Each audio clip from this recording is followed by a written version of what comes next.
should I introduce myself again? Looks like no interference from Alice's self-introduction magic this time, so I suppose I'll just go ahead. I'm Nicole. As you can see, I'm... again? Guess I spoke too soon. Not the best idea I have ever had. Metaphors speak for themselves. What am I now, you ask? Just a human who's lost her voice. In truth, it's thanks to the Seelie that there is always treasure at the end of the rainbow. Good morning. Good afternoon. Nighttime is when inspiration strikes the most, so it was also the most common time for people of the past to encounter angels. I suppose they're the ones who are largely to blame for why we turned into a bunch of night owls. Although, that's not quite accurate. It's not like we had biological clocks or sleep cycles. What we did was more akin to regular functional maintenance. So, I suppose it was just a matter of avoiding the evening hours. Heading to bed already? Good night then. As long as an author still lives, the most they can hope for is to create something popular. People are an amalgamation of the present after all. Just as it's impossible for an academia scholar to have 20 years of knowledge at the beginning of their studies, a modern author cannot hope to write a classic in their own time. In other words, all one can do is simply write what is interesting. Anyway, I'm not the one doing the writing, so I feel a little pressure in that regard. In the past, angels often relied on allegory as a means of communication. Why? Well, because as society changes, allegories lose their effectiveness. So, more often than not, the key to interpreting them is lost forever. And I must say, thank goodness for that. Sometimes, the people of the past would obsess over the strangest questions. The kind we couldn't just answer or ignore, but toss a cryptic allegory at them and, well, problem solved. All that is to say, if an angel starts speaking in metaphors and allegories, you might be asking the wrong question. My sculptures are a perfect example of this tactic. The little squirrel is actually a metaphor for humanity. Lately, it's been getting harder and harder to get Mr. Nine to listen to me. Ever since regaining her intellect, all she does is argue with me about plot points and writing choices. You're quite knowledgeable. Any interest in becoming my new ghostwriter? In terms of us working together, I suppose going on adventures is the safest option.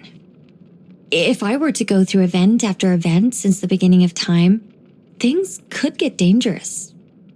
You have my full trust, of course, but I'm not as free as Alice to do as I please. Although, if you're the only one I tell, I suppose it should be fine. This isn't just decorative. It's proof that I've been recognized by the heavens once again, but this time as a human. Huh? What does being human mean to me?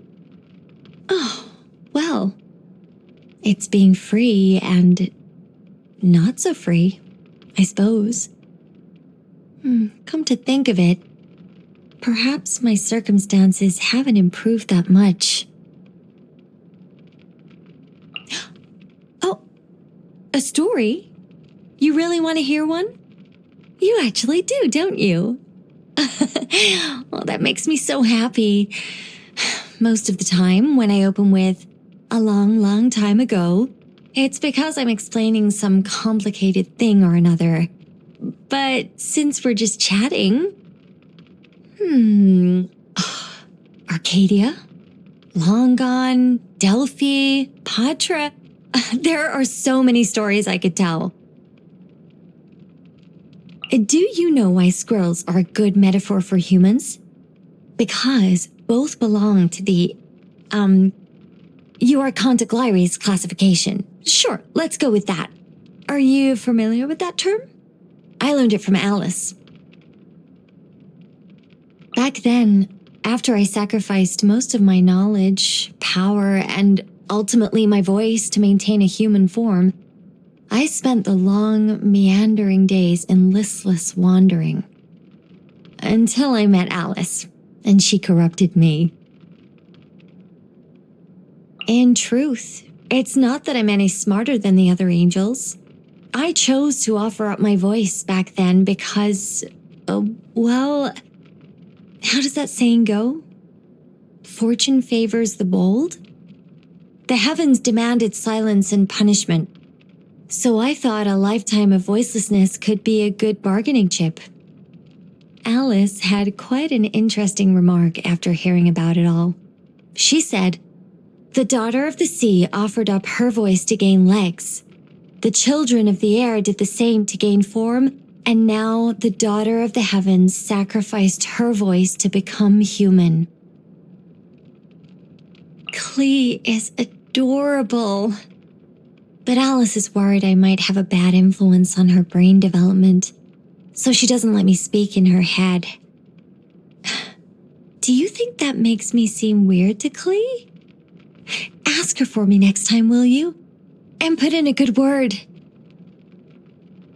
In another converged possibility, Albedo was the primordial human who traveled through worlds, recording and creating all. However, once that journey reached its end, no one would have been able to guarantee whether he would choose destruction or salvation. Luckily, you're the one who embarked on the journey this time. How did the alternate Albedo fare? I can no longer observe that possibility. Besides, copying someone else's answer is of little use. The journey is your own. So, if for some strange reason, Mona and Barbie are still refusing to meet face-to-face, and their only contact is through letters, well, I suppose it's understandable. It wasn't until after Rhindaughter turned 20 that I actually met her in person. Alice said it wasn't convenient for Conrians to come and go, so she brought letters back and forth instead. Alice said she sent that little witch hunter on her quest because it makes life more entertaining. She warned me to be careful not to get caught. But this little girl sounds like quite an interesting child. If she actually manages to find me, I think it would be fun to go treasure hunting together. I've been Anya's fan since the beginning. I love all her stories. So, of course, I cannot wait to see how this final, ever-evolving masterpiece of hers is going to unfold. And I will protect it at all costs. I'd rather us not meet, actually. It's not that I dislike her, it's more of a complex on my part. Kind of like how a weak student feels running into the top of the class. The older angels love to talk about the exceptional young woman from the neighboring area with ties to the Archangel. Safe to say, Zabai's name came up a lot. It's such a shame that Yai Publishing House wasn't around during Anya's era of writing. I don't think commercial writing is at odds with Anya's style at all. I'm sure Miss Yai cares about the business side of things, but her personal taste is what drives her success. At the very least, she doesn't confine authors to a box or mass-produce a single trope until something more popular comes along. She focuses on introducing things that are new and fresh. I'm the one who deserves her admiration. The book was my idea to begin with. All Mr. Nine did was refine it, polish it, and actually write it all out. Making sculptures is my way of keeping records. The written word loses meaning over time. Besides, documents crumble and disintegrate, while paintings return to blank canvases as their pigment fades. Sculptures, at least, have a better chance of standing the test of time. And no, it's not because my handwriting is ugly. I'm too lazy to write things down, or I can't be bothered to practice painting. Just so we're clear.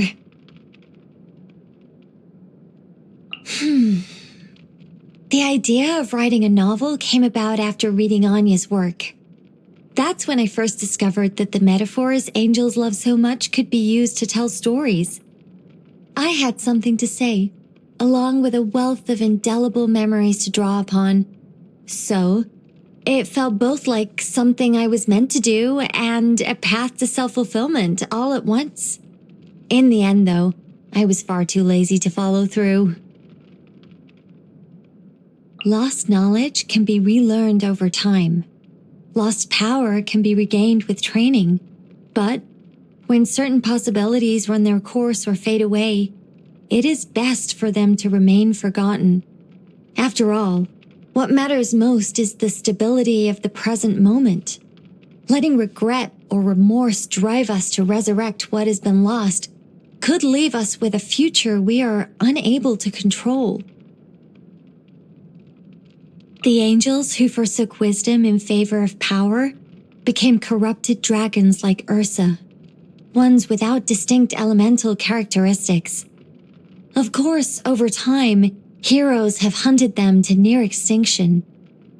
What if I had chosen power like those dragons? It's difficult to imagine. I'd like to think my scales would have been a glittering silver, though. Humanity is such an intriguing, brilliant species. Giving up my wings was not a fall from grace, but a chance to become part of something tangible. Sacrificing my voice did not silence me, but gave me the strength to listen before judging. Divine potential lies within each and every human, and each day I spend among you is more fascinating than the last. Does that not go without saying? At this point, all my closest friends know I'm a chatterbox. So does that mean I don't have to pretend anymore? But what if that gives people headaches, and no one wants to talk to me ever again?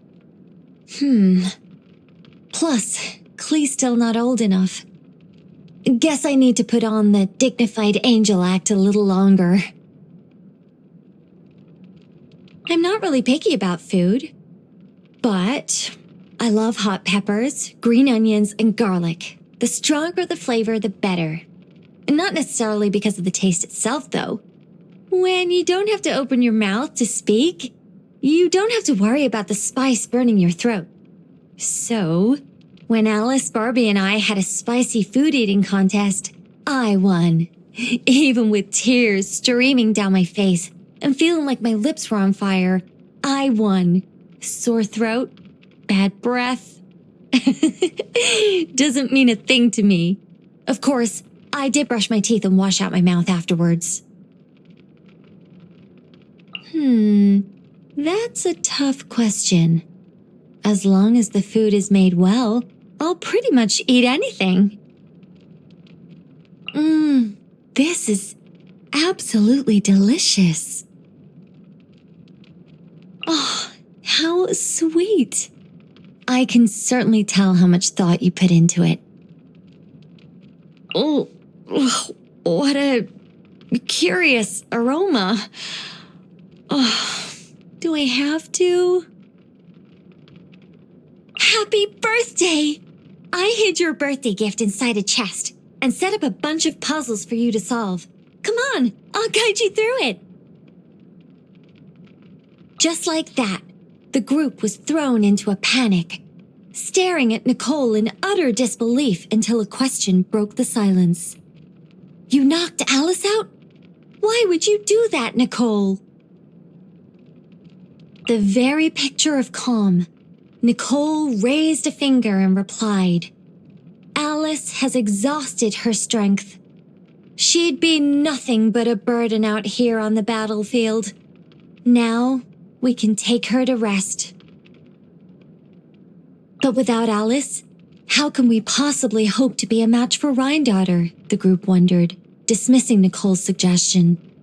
Seeing their frowns of doubt, Nicole stepped forward. Before you stands an angel who has wandered this earth for millennia, she replied. Upon her declaration, the clouds parted, a golden staircase unfolding at her feet, and with a simple step, Nicole began to ascend the stairs of divinity.